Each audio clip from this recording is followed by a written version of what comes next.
American president Donald ട്രംപിന്റെ സമയം തീരെ ശരിയല്ല. അമേരിക്കൻ പ്രസിഡന്റ് ഡൊണാൾഡ് ട്രംപ് ഇറാനുമായിട്ടുള്ള യുദ്ധത്തിൽ വലിയ തിരിച്ചടി നേരിട്ട ശേഷം ഇപ്പോൾ ഇതാ വീണ്ടും വലിയ തിരിച്ചടി അമേരിക്കയിൽ നിന്ന് തന്നെ പ്രസിഡന്റിനെ നേരിടുന്നു എന്ന റിപ്പോർട്ടുകളാണ് ഇപ്പോൾ പുറത്തുവരുന്നത്. ലൈംഗിക അതിക്രമ കേസിൽ കുറ്റക്കാരനെന്ന വിധി നിലനിൽക്കും എന്നാണ് ഇപ്പോൾ റിപ്പോർട്ട് വരുന്നത്. 43 കോടി രൂപയാണ് ട്രംപിന് പിഴയടക്കേണ്ടി വരിക എന്ന് നമുക്ക് മനസ്സിലാക്കാൻ സാധിക്കുന്നു. ലൈംഗിക അതിക്രമ കേസിൽ ഇതിനകം കുറ്റക്കാരനെന്ന് കണ്ടെത്തിയ US പ്രസിഡന്റ് ഡൊണാൾഡ് ട്രംപിന് സുപ്രീം കോടതിയിൽ നിന്ന് ഒരു ആശ്വാസവും ലഭിച്ചില്ല എന്നുള്ളതാണ് പ്രധാനപ്പെട്ട കാര്യം.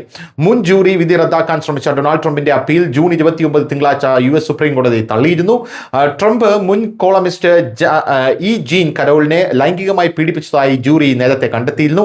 ഇതിനായി ട്രംപ് ഇരയ്ക്ക് $5 മില്യൺ ഏകദേശം 43 കോടി രൂപ നഷ്ടപരിഹാരം നൽകേണ്ടി വരുമെന്നുള്ളതാണ് പ്രധാനപ്പെട്ട കാര്യം. ഒരു വാർത്താ ഏജൻസി റിപ്പോർട്ട് അനുസരിച്ച് ട്രംപിന്റെ ഹർജി കേൾക്കാൻ US സുപ്രീം കോടതി വിസമ്മതിച്ചു. മറ്റ് നിരവധി കേസുകൾക്കൊപ്പം ഈ വിധിയും കോടതി പ്രഖ്യാപിച്ചു.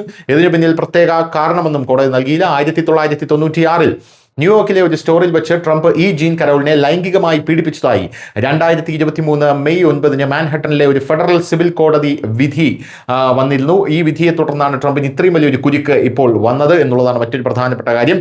എന്തായാലും സുപ്രീം കോടതി വിധി വന്ന ശേഷം ട്രംപ് എങ്ങനെ പ്രതികരിച്ചു എന്ന ആകാംക്ഷയിലായിരിക്കും പ്രേക്ഷകരെല്ലാവരും. സ്വാഭാവികമായിട്ടും ട്രംപ് സുപ്രീം കോടതിക്കെതിരെ ചാടിക്കടിച്ചു, രോഷം പ്രകടിപ്പിച്ചു എന്നാണ് പാശ്ചാത്യ മാധ്യമങ്ങൾ റിപ്പോർട്ട് ചെയ്യുന്നത്. News desk news Malayalam.